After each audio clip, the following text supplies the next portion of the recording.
Hello, my name is Jake Kurth. I'm with Leeds Forensic Systems.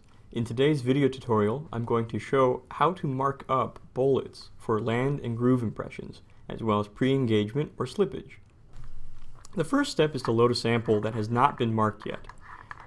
You do this by navigating to Browse, and then opening up your bullets viewer. What you'll see is that bullets that have not been marked yet will have a red check mark next to their name. In this sample, I have chosen CV40-28, which has a red check mark next to it, which allows us to know that it has not yet been marked up. Once you have the sample loaded, feel free to review it. You can also change the magnification, zoom in, zoom out. Alternatively, you can also go into full screen mode by right-clicking and choosing full screen. What I'm going to do now is mark up the bullet. You do this by going into Traces Marking, which looks like a little pencil on the top left corner of the screen. In Traces Marking, we need to teach the system where the lands, grooves, and primary or pre-engagement marks are. I'm going to start this by marking first the trailing edge and then the leading edge. And this is specific for right-hand twist. In a left-hand twist bullet, you'll mark the leading edge and then the trailing edge first. So there's my first mark, and I'm going to go ahead and zoom in a little bit. We're going to move up to 66. To navigate, as I'm doing here, you simply left-click and then drag. After I've marked my first mark for the land impression, I need to then tell the system what the cant or twist is of the bullet. I do this by finding a long striation that moves through the entire land impression that I can follow from bottom to top. And then I right-click, hold, and drag upwards, leaving behind a dotted purple line. When I release, the program calculates what the angle is and automatically puts down the leading edge. Next, I'm going to go ahead and move this leading edge for a little bit further over so it lines up along the bottom, and I'm going to do the same thing with the trailing edge. My next step is to mark out where an examiner would be looking for identification. This is a very important step, as the Evofinder software only does its automated analysis in the areas of demarcation. You can review the entire bullet by dragging up and down to see if any other areas are better marked than the base of the bullet. In this case, the base is the best marked, so I'm going to go ahead and right-click, and it's going to automatically drop a bounding box. After the bounding box is dropped, I then will put my cursor over the bottom edge, left-click, and drag down, which will allow me to actually set the boundaries of where I want the software to inspect. Once I've marked my first land impression, I can do a couple things.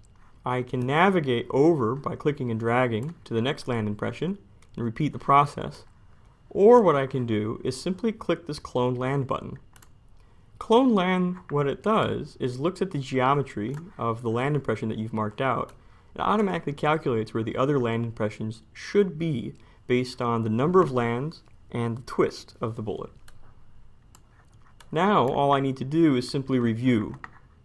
So you'll see in this case I'm going to make small adjustments to my trailing edge as well as my leading edge, and I'm going to go ahead and adjust the cant. The way to adjust the cant is to put your mouse over the purple dotted line, hold down left click, and that will allow you to move the purple dotted line left to right without adjusting the angle to find a better line, a stria to follow. And then to adjust the angle, hold down right click, and this will actually adjust the cant of the marking. You'll do this for all of your land impressions, and you can click and drag as I'm doing here, or you can use these buttons at the top, the next button, to jump from land to land to land to land.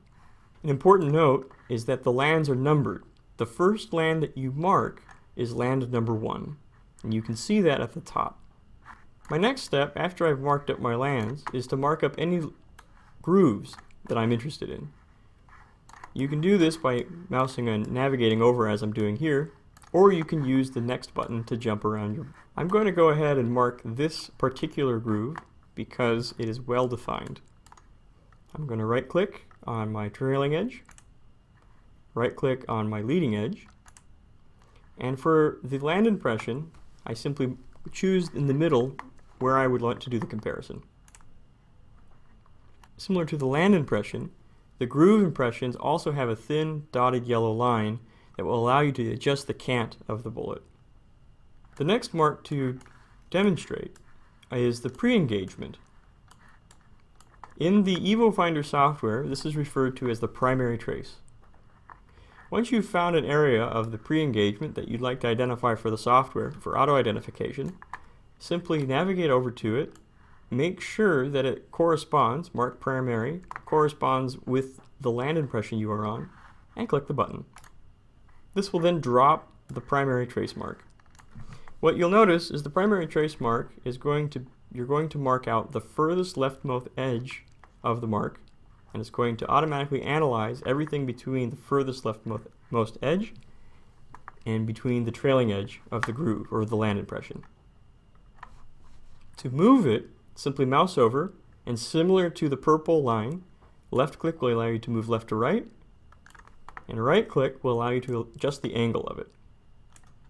Using this combination will allow you to specifically demarcate the area of interest. And that's it. Once you're done, you can review your entire bullet by clicking this button here, moving out to a lower magnification, add or modify as you need, and then click Save. Now the database has been updated and you are ready for searching. If you have any further questions, please feel free to contact us. Thanks for watching.